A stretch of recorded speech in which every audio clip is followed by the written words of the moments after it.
ముత్యాల ముగ్గేస్తే నీకెంత రీచ్ వచ్చిందా దా దా దా ఉద్యమంతా టాటూ వేస్తే నాకెంతో క్రేజ్ వచ్చింది.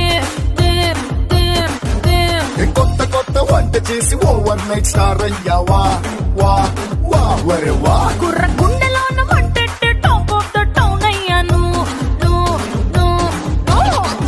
మాసు స్టెప్పులేస్తే పిచ్చ పీక్స్ అన్నారా ఒళ్ళు విరుచుకుంటే చాలు రచ్చ మ్యాక్స్ అన్నారు. ఏ పద్ధతిగా ఉందన్నాడు మొత్తనుకుని వదిలేశారు. హద్దులు నేరొద్దన్నాగా వద్దన్నా చేసేశారు. ఏం చేసేశారు? వైరల్ వైరల్ వయ్యారి నేనే వయసొచ్చిన అడుగా